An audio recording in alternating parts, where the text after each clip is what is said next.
ભારતમાં library and information science શિક્ષણનો આરંભ ક્યારે થયો હતો? 1918માં. ભારતમાં પ્રથમ એલઆઈએસ તાલીમ કોણે શરૂ કરી? એસઆર રંગનાથને. પ્રથમ એલઆઈએસ કોર્સ ક્યાં શરૂ થયો હતો? ચેન્નઈમાં.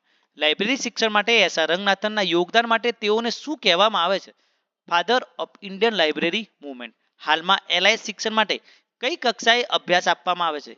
યુજી, પીજી, રિસર્ચમાં. નીચેના પૈકી કઈ સંસ્થા એલઆઈએસ શિક્ષણ આપે છે? ઇગ્નો. ઇગ્નો દ્વારા એલઆઈએસનો ડિસ્ટન્સ મોડ કોર્સ ક્યારે શરૂ થયો હતો? 1986માં. એલઆઈએસ ક્ષેત્રે બીએલઆઈસીનો સંપૂર્ણ અર્થ શું થાય? Bachelor in library and information science. નીચેના પૈકી કયો એલઆઈએસનો પીજી સ્તરનો પ્રોગ્રામ છે? એમએલઆઈએસસી.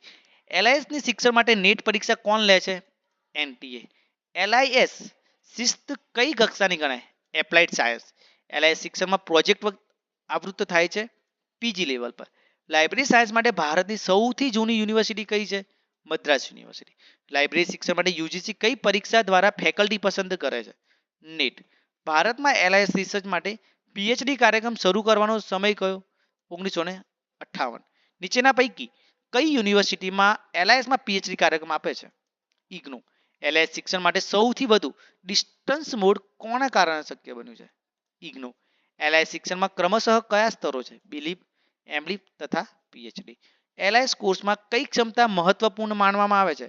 Data management. એલઆઈએસ શિક્ષણમાં કયા નવા વિષયનો ઉમેરો થયો છે? Information literacy. એલઆઈએસ અભ્યાસક્રમો માટે યુજીસી કઈ દિશા સૂચનાઓ આપે છે? Model curriculum. એલઆઈએસ શિક્ષણમાં આઈસીટી નો અર્થ શું થાય છે? Information and communication technology.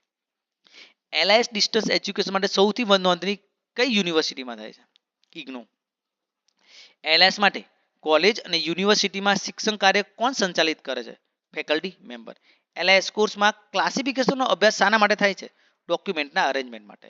Raja Rammohan Rai library foundation એલઆઈએસ શિક્ષણ આપે છે કે નહીં? ના, નથી આપતું. એલઆઈએસ વિષય માટે રાષ્ટ્રીય સંસ્થા કઈ છે? ઇમ્પ્લિમેન્ટ. એલઆઈએસ અભ્યાસક્રમના સુધારા માટે કઈ સંસ્થા જવાબદાર છે? યુજીસી. ભારતની કઈ સંસ્થા એલઆઈએસમાં એનલિસ્ટ સેવાઓ આપે છે? ઇમ્પ્લિમેન્ટ. લાઇબ્રેરી અને માહિતી વિજ્ઞાનના વિદ્યાર્થીઓ માટે કઈ સ્કિલ સૌથી વધુ જરૂરી છે? કેટલોગિંગ.